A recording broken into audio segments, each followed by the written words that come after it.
morning, children. This is Stalin Ramachandran, your social science teacher. Today, we are going to see about a topic intellectual awakening and socio-political changes. In that, we are going to see a second part, which is a Mauryan Empire, state and society. So, first, we are going to see about, have a look on the first point.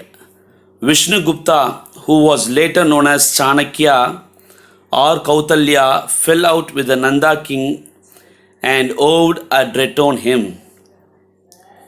So Vishnugupta was later known as, Vishnugupta is one of the king who was later known as Chanakya,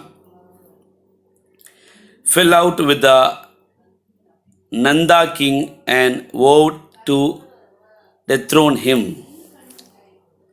Chandragupta, perhaps inspired by Alexander of Macedonia, was raising an army and looking for opportunities to establish a kingdom of his own. So Chandragupta Maurya, perhaps inspired by Alexander. So he got inspired and he wants to, same like Alexander, he also wants to, he wants to increase his territory. He wants to capture all the kingdom. On hearing the news of Alexander's death, Chandragupta stood up the people and with the help drove against the Greek garrison that Alexander has left at Taxila. He and his allies marched to Pataliputra and defeated Nanda king in 321 BC. Chandragupta Maurya and his allies marched to Pataliputra and they defeated Nanda king in 321 BC. Thus began the reign of Mauryan Dynasty. So then only the Mauryan Dynasty has been created or developed. Chandragupta's reign, Seleucus, the general of Alexander, who has control over the countries from Asia Minor to India, crossed the Indus only to be defeated by Chandragupta. After gaining control over the Gangetic plain, Chandragupta turned his attention to northwest to take advantage of void created by Alexander's demise. So he didn't defeat in one side. He was trying to defeat on all the sides, and especially he is defeating on the northwest, which is called as, at present we call them as Afghanistan, Baluchistan and Makran. These places also he took advantage, and after the death of Alexander, he tried to capture that territory. Thereupon, Chandragupta moved to central India. Once he captured, once he made a lot of plans to capture Afghanistan, Baluchistan and Makran, then he moved into a central India in order to capture that territories. According to Jaina tradition, towards the end of life, Chandragupta, who had by now become an ardent follower of Jainism. So over a period of time, being, Jaina tradition, he is following the Jaina tradition and he became an ardent follower of Jainism. He started following Jainism and abdicated his throne in favor of his son Bindusara.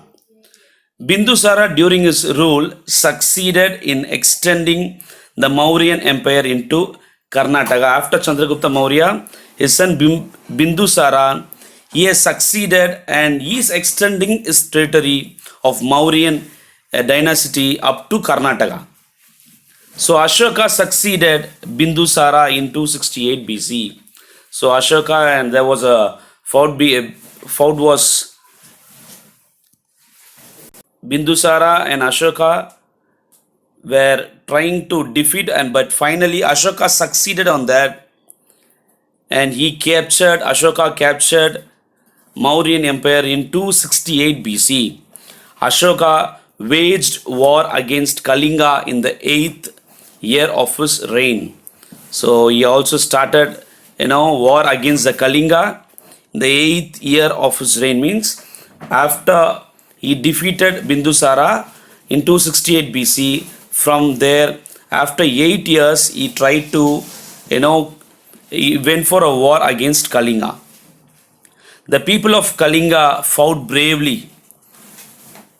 The Kalinga's people, they also fought bravely with the Ashoka, but they were defeated after a large scale slaughter, which means in that particular, uh, fought during that, which was happening with the Kalinga and also between the Ashoka, many people have died.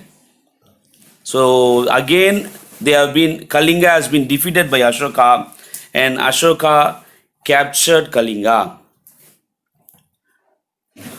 This war and slaughter affected Ashoka so much that decided to give up war. So this was a turning point for Ashoka, where he felt very bad about the war, and he started, slowly coming away from the war, and he started becoming a, Buddhist. He started following Buddhism. So this was the war between the Kalinga and the Ashoka made Ashoka to think, and he decided to give up the war. So Ashoka became an ardent Buddhist after meeting Buddhist monk. So after over a period of time, he started realizing whatever he did, and he started moving into a Buddhism, and he started, become as a follower of Buddhism by meeting a Buddhist monk. The only true conquest he proclaimed is the conquest of self and conquest of men's hearts by Dharma. So later on, he stopped, going for a war, and he started preaching Buddhism to the people, and he started telling that to the people, Dharma is the only, conquest of men's heart, he started saying. He started preaching Dharma. Dharma means in Tamil, Dharmam. So the true conquest he proclaimed, he started proclaiming, is that conquest of self and the conquest of men's heart by Dhamma, Pali, or Dharma in Sanskrit. He issued edicts which were carved out in the rock. Ashoka's passion for protecting life extended to animals as well. So once he followed Buddhism, once he started, moving into a Buddhism, he stopped killing, he stopped going for a war. Not only going for a war, he also protected animals. And he started protecting animals, and he was constructing a hospital for animals, and he is protecting even the animals. So Ashoka's passion for protecting life extended to animals as well. Hospitals were constructed for them, and animal sacrifice was forbidden. So later on, once he started loving animals, so animal sacrifice was also forbidden, which means in Tamil we call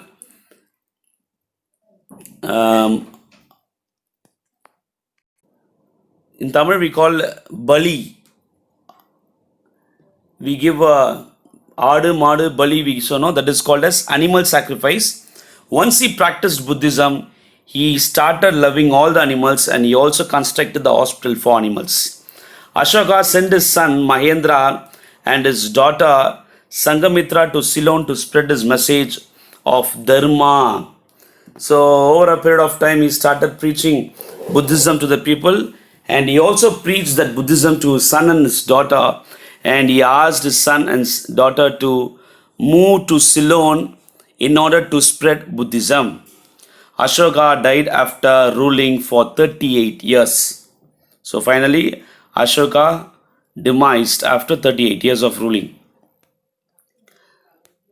Next, we are going to see about Mauryan administration. So what were the significance of that Mauryan administration we are going to see? The Mauryan state in its early year undertook some measures that were positive for the development of society. This once the Mauryan dynasty were there, the administration was entirely different and they were giving some positive development in the society.